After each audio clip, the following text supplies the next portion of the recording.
Sir, इस बात का इजहार जो है वो बिलावल भुट्टो जरदारी साहब ने किया बड़े दबंग अंदाज में। करंट इंटरव्यू हाँ जो जी, एग्जैक्टली दिया उनका, हाँ। बड़े दबंग तरीके से उन्होंने कहा कि हमारी आने वाली नस्लें जो है उनको अमन चाहिए, वो सुकून चाहिए। सर जरा सुना दें सर, बिलावल भुट्टो ने किस अंदाज में और कितने इत्मीनान के साथ जो है वो अपना मुकदमा भी पेश किया और भारत के जो शहरी उनको पैगाम भी दिया। उल्टा नहीं पड़ गया शामिर साहब ये इंटरव्यू?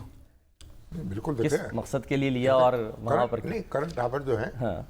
उनकी अपनी एक क्रेडिबिलिटी है और ये बहुत अच्छा इंटरव्यू है। उन्होंने भी मौका दिया उनको बात करने का और ये होनी चाहिए। हमारे चैनल्स जो हैं उनको भी इंडिया के जो सियासतदान हैं उनको इंटरव्यू करना चाहिए, उनके ख्यालात लोगों तक सर, लेकिन एक ऐसे वक्त में इंडिया के अंदर भी हाँ। ऐसे लोग बड़ी तादाद में मौजूद हैं जो अमन चाहते हैं, बिल्कुल, जो पाकिस्तान के साथ अच्छे ताल्लुकात चाहते हैं, जो डेमोक्रेसी की बात करते हैं, सेकुलरिज्म की बात करते हैं, जो गांधी जी और पंडित जवाहरलाल नेहरू की रवायत जो है उसको जिंदा रखे हुए हैं। तो देखिए वो जो बिलावल भुट्टो का, और बिलावल भुट्टो ने यहाँ तक कह दिया था कि भाई जो दहशतगर्दी के वाकयात हैं आइए ISI और राव मिलकर उनकी तहकीकात कर लें, जिम्मेदारों का तयन करें और उनको सजा दें। तो यानी इससे बड़ी बात क्या हो सकती है। और पाकिस्तान की नई नस्ल जो है उसका पैगाम बड़े अच्छे तरीके से बिलावल ने पहुंचाया है और इंडिया की नई नस्ल को।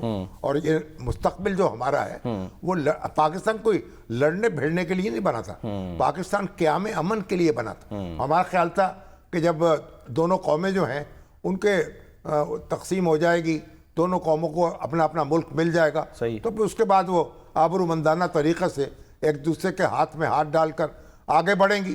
खुद कायदे आज़म ने कहा था कि अमेरिका और कनाडा के से ताल्लुकात होंगे दोनों मुल्कों के दरमियान। तो हमारी तो अब भी यही ख्वाहिश है और यही हमारी मंजिल है कि अमेरिका और कनाडा के से ताल्लुकात इंडिया और पाकिस्तान में हों। अब ये पाकिस्तान की जिम्मेदारी से ज़्यादा इंडिया की भी जिम्मेदारी है, क्योंकि वहाँ जो लीडरशिप आई है वो तो हिंदुत्व का फलसफा है। वो कहते हैं मुसलमानों को तो यहाँ रहने का हक ही नहीं है, वो क्रिश्चियंस को भी हक देने को तैयार नहीं।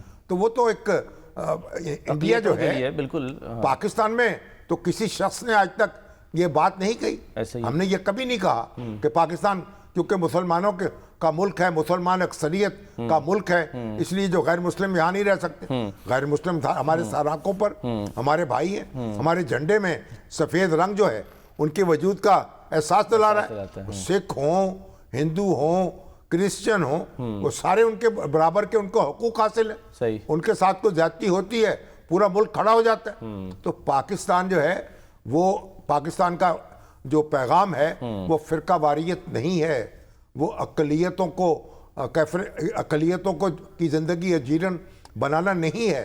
पाकिस्तान सबका है, इसके तमाम रहने वालों का, और तमाम रहने वालों को यहाँ हक हासिल है अपने अकीदे के मुताबिक अपनी जिंदगी गुजारने का। सही है। देखिए इस वक्त हमारे जो हिंदू भाई जो हैं वो असेंबलियों में भी मौजूद हैं, काबीना में भी मौजूद हैं, और सिख जो हैं वो काबीना में भी मौजूद हैं, असेंबलियों में भी मौजूद हैं, क्रिश्चियंस भी मौजूद हैं। तो पाकिस्तान जो है वो तो उस तंग नजरी या इंतहा पसंदी का नाम नहीं है। वहां तो दिन रात कहते हैं भाई आप हिंदू, अगर आप मुसलमान दुकानदार थे सौदा ना खरीदें, आप उनको ज़िबा न करने दें, आप उनको गोश्त ना खाने दें, आप उनकी मस्जिदें जो हैं उनमें अजान ना होने दें, लाउड स्पीकर इस्तेमाल न करने दें, और मस्जिद से बाहर अगर कुछ सफ बिछ जाए तो सफ न बिछाने दें।